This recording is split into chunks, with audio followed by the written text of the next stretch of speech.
दोस्तों, हम सब ने स्कूल की किताबों में पढ़े हैं बहुत सारे आविष्कार और उनके आविष्कारक के बारे में। पर क्या आपको ये पता है कि बहुत सारे आविष्कारक ऐसे भी हैं जिन्होंने किसी और से नकल करके ये सब चीज़ दुनिया को पेश किए हैं।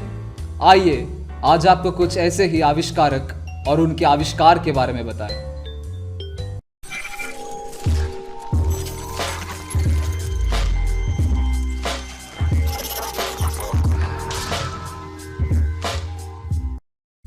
टेलीस्कोप। गैलीलियो गैलीली की नाम सुनते ही किसी के दिमाग में जो पहली बात आता है वो है टेलीस्कोप। पर क्या आप ये जानते हैं कि गैलीलियो की टेलीस्कोप बनने से पहले नीदरलैंड्स के एक विज्ञानी हैंस लिपरशे अपने ही टेलीस्कोप बनाए थे, पर उनको कभी कोई पेटेंट नहीं मिला।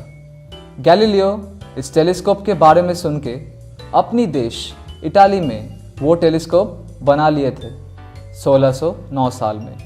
हैंस लिपरशे उससे एक साल पहले यानी कि 1608 साल में टेलीस्कोप बनाने के बावजूद वो हमारी किताबों की पन्नों में अपनी जगह बना नहीं पाए। Light bulb. Thomas Alva Edison एक मशहूर नाम है। इनको दुनिया की सबसे बड़े आविष्कारक के रूप में भी जाना जाता है। इनकी नाम पे 1000 से ऊपर पेटेंट्स भी है, पर इनके कुछ राज के बारे में दुनिया को धीरे धीरे पता लग रहा है। उनके साथ काम करने वाले निकोला टेस्ला के बहुत सारे काम भी इन्होंने चुराए थे।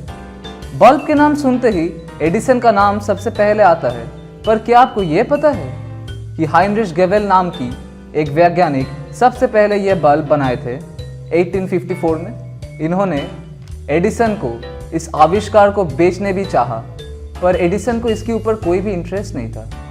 बाद में जब गेबेल मर गए तो एडिसन को लगा कि ये बल्ब शायद काम की चीज़ है, तो उन्होंने गेबेल की विधवा से ये आविष्कार बहुत ही कम दाम में खरीद लिया और दुनिया को अपनी आविष्कार के रूप में पेश किया।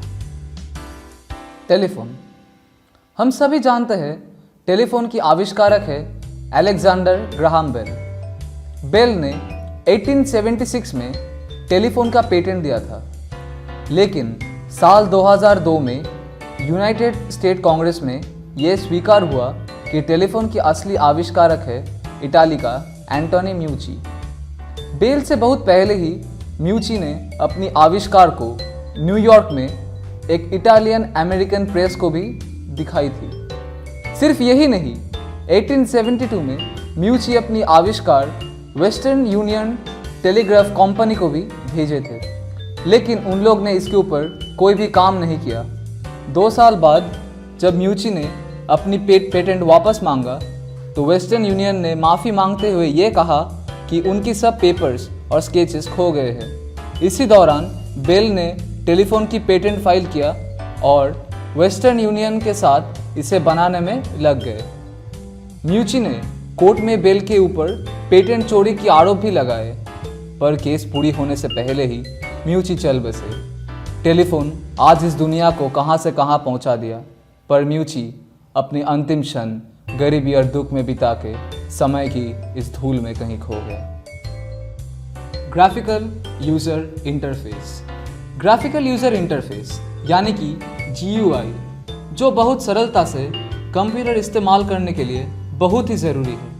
जेरोक्स कंपनी ने GUI सबसे पहले बनाए थे 1981 में, पर यह टेक्नोलॉजी जल्द ही एप्पल्स की कंप्यूटर में भी देखा गया। ये कहा जाता है कि स्टीव जॉब्स ने यह आइडिया जेरोक्स से चोरी किया था जेरोक्स कंपनी में जाने के दौरान, पर यह सच नहीं है। जेरोक्स को एप्पल ने इसके लिए बहुत सारे पैसे भी दिए थे। एप्पल ने जेरोक्स पार्क यानी कि PARC के कुछ चीज़ अपने कंप्यूटर्स में इस्तेमाल भी किए थे। जेरोक्स ने इसके बाद एप्पल के ऊपर कोर्ट में केस भी किए, पर कोर्ट की राय एप्पल की तरफ गया। पर जो भी हो, आज ये GUI की वजह से एप्पल इतनी मशहूर कंपनी बन पाया। रेडियो। रेडियो एक ऐसी आविष्कार है जिसको लेके दुनिया में अभी भी हलचल मची हुई है। इस आविष्कार के लिए मार्कोनी को नोबेल प्राइज़ भी मिला था। पर क्या ये आविष्कार उनकी थी। इंडिया के एक महान वैज्ञानिक आचार्य जगदीश चंद्र बोस 1879 में मार्कोनी से भी पहले रेडियो के ऊपर रिसर्च किए थे और कोलकाता की प्रेसिडेंसी की लैबोरेटरी में उन्होंने रेडियो वेव्स को आविष्कार भी किए थे। 1893 में निकोला टेस्ला ने इसकी पब्लिक डेमोन्स्ट्रेशन भी दिए थे और एजेसी बोस ने 1894 में कोलकाता की टाउन हॉल में इसकी प्रदर्शन भी किए थे, पर उन्होंने इसके ऊपर कभी भी पेटेंट फाइल नहीं किया। इसी दौरान 1896 में लंदन की एक जगह पे एजेसी बोस मिले मार्कनी से। वो भी इसके ही ऊपर काम कर रहे थे, पर एजेसी बोस को इसकी कॉमर्शियलाइज होना बिल्कुल भी पसंद नहीं था। 1897 में मार्कोनी ने इसे कॉमर्शियलाइज भी कर दिया और इस आविष्कार के लिए उन्हें नोबेल भी मिला। इसके बाद से रेडियो की आविष्कारक के रूप में मार्कोनी को ही जाना जाता था, पर 1954 में दो विज्ञानी पियर्सन और ब्रिटेन का ये मानना था कि इसकी असली हकदार है एजेसी बोस। इसके बाद से सारी दुनिया भी एजेसी बोस का नाम स्वीकार करने लगा। दोस्तों, ये हमारी गर्व की बात है कि एक भारतीय वैज्ञानिक ने एक ऐसी आविष्कार किए जिसके ऊपर आज सारी दुनिया चलती है।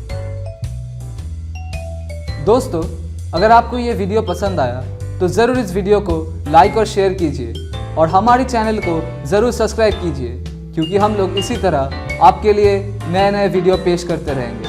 Thanks for watching.